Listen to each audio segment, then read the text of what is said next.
From apothecaries to big pharma, this is the story of an industry that changed the world. This video is intended for educational and informational purposes. It is based on publicly available academic and medical sources. Every pill, every prescription, and every bottle in your medicine cabinet carries with it a story of innovation, hope, but also controversy and power. Welcome to the remarkable journey of the pharmaceutical industry, from ancient apothecaries to multi-billion-dollar corporations shaping global healthcare. Long before clinical trials and patents, medicine was grounded in the empirical wisdom of herbalists and healers. Apothecaries, early pharmacists, crafted tinctures from bark, berries, and roots. Remedies like morphine and quinine, extracted from poppy and cinchona respectively, were among the earliest potent drugs known to man. In the 18th century, chemistry began to unseat mysticism.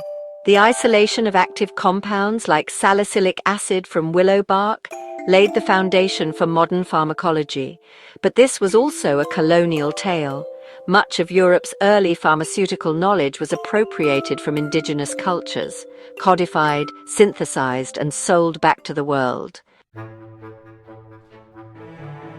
By the late 19th century, pharmacy was no longer a craft, it was becoming an industry. German chemical companies like Bayer and Merck pioneered industrial-scale drug production. In 1899, Bayer trademarked aspirin, the world's first blockbuster drug. The discovery of penicillin by Alexander Fleming in 1928 and its mass production during World War II ushered in what many call the golden age of antibiotics. Pharmaceutical firms began investing heavily in laboratories, and the idea of proprietary, patented drugs took hold, fueling a race not just for cures but for commercial dominance. As the industry expanded, so did the potential for harm. The 1937 elixir sulfanilamide disaster, which harmed over 100 people, led to the creation of the U.S. Food and Drug Administration's modern drug approval system. By the 1960s, the thalidomide tragedy, which caused birth defects in thousands of infants, further underscored the need for rigorous clinical testing.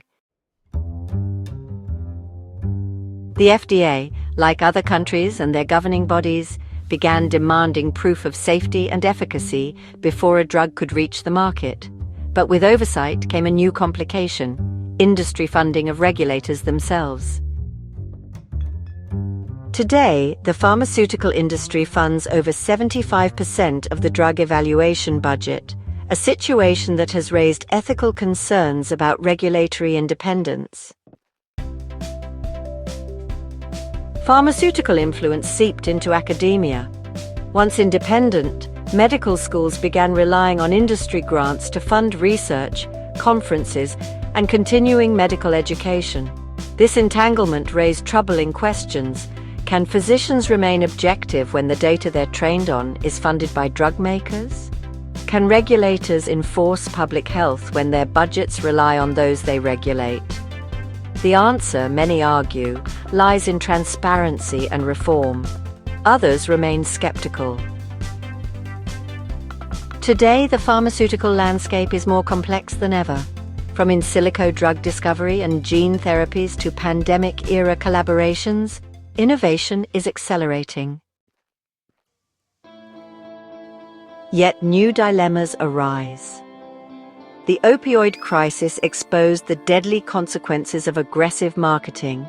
The vaccine race reignited debates over patent rights and global access. The power of pharmaceutical companies is undeniable, but so is their potential for good. The question we must now answer is, how do we balance innovation with equity, discovery with accountability? From herbal powders to CRISPR therapies, the pharmaceutical industry has redefined what it means to heal. But behind every miracle drug is a system, one driven by science, shaped by politics, and propelled by profit.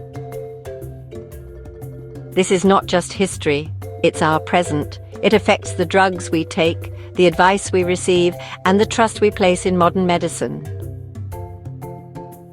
What's your take? Should pharmaceutical innovation be public, private, or something in between? Where should we draw the line between access and intellectual property? Join the conversation in the comments. Share it if you believe others should hear this story. And most importantly, subscribe to the channel for more science storytelling that connects history, ethics, and the future of medicine.